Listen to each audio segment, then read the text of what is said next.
Good morning, traders. This is Perry Wilkie with StartupTrading.com. It is 8 minutes till 9 a.m. Eastern Time on non-farm payroll day, Friday, September 6th. So looking back at yesterday's session, right, as we come up, we had the swing high for the day for the ES and the NASDAQ was when the NASDAQ hit and filled these single prints that were just above Wednesday's high of the day.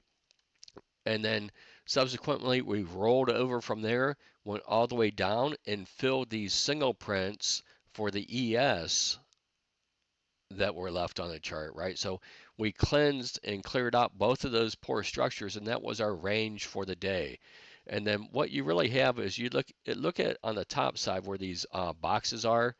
That is your value area that was from Wednesday's session. If you look at Thursday's bar, they're overlapping to down just modestly underneath or within and extending down as the case in the NASDAQ. So you basically have a 2-day bounce. So my theory coming into today is you're going to have a gap and go scenario.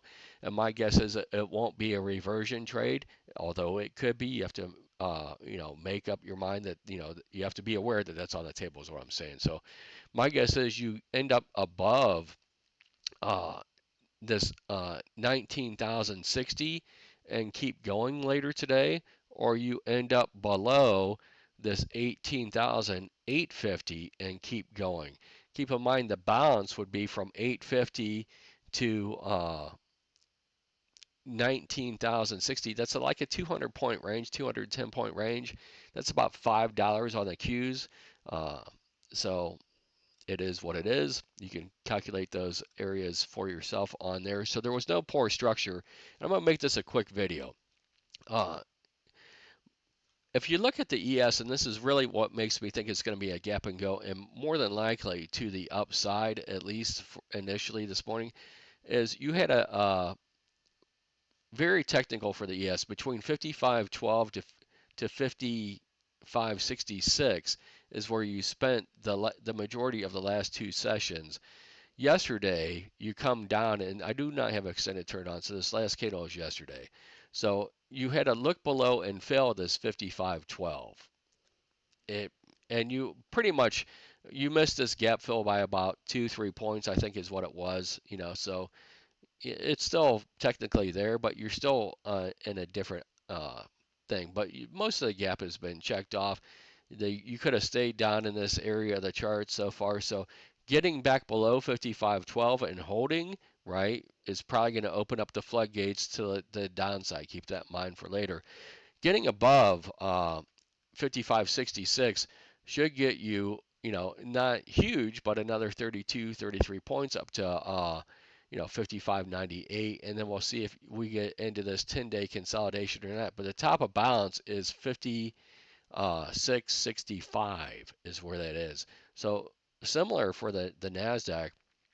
If we get below this 2-day low, which you just think of it as yesterday's low of the day, you're gonna, start going down. You're probably gonna get a test of this overnight low was right at 18,725 basically, and then you could get down into 18,486, and I wouldn't try to push it below there, to be honest with you, on a Friday.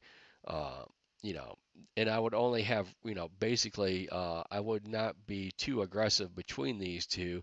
I would just let runners play out with a trailing stop and see where it lands if you end up going that way, because the pressure has already been down. So I think that, especially when you look at the overnight trading action coming into today, uh, what you have is you have these overnight traders that were aggressive and wrong, right? So yesterday the Nasdaq ended one time framing lower, and although we took out that low overnight, it does not count. These trades overnight do not count for technical analysis as far as profile goes. So we are still actually in balance to the upside and probably going to get a look above and either go or fail today will be my guess. So again, I always watch the 30-minute bar that's about to close in 3 minutes. So, keep, you can mark off the high and low of this candle See if you start getting acceptance either above it or below it later. Inside of this candle is more of a chop zone. And then, getting above this, 19,060 again, it should just get you into these single prints. My maximum upside target that I'd be looking at for the NQ today would be 19,386. And then as we look at the ES, it would be 5612 quarter. This, right around there. Let's see if my guess is that these signal prints are going to get some fills today, and they might get met with initial sellers, and then, come back and then we'll see where the swing low was. My guess the swing low would still be above yesterday's value area high if we get up there. So that's what I'm expecting is, you know, um, we got fuel from these shorts that were, at this point they look like they're wrong, right? This could just be a stop run. We'll see, but my guess is that this is our catalyst to move us. That all this was a little rinky-dink pullback like we usually have this week, and then we're going to start, going up into at least a higher levels of resistance, and that, these traders that were short in the last couple of sessions are going to all get stopped out. And it's not until they're all out that we can see if there's really more buyers coming in or not. So we'll see. That's my plan going into it. But again, you want to see acceptance above this 30-minute candle or below it. And then you want to see, Jack's up sequences hold that he'll identify.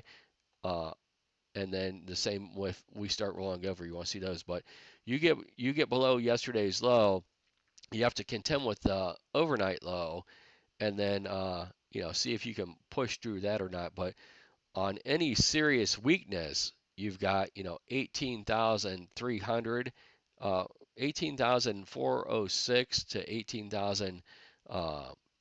235 is really what's on the table to the downside for the NASDAQ. For the ES, I don't think you can get to where the poor structure is below. I hope this helps you guys have a great weekend, and we'll talk to you on Monday.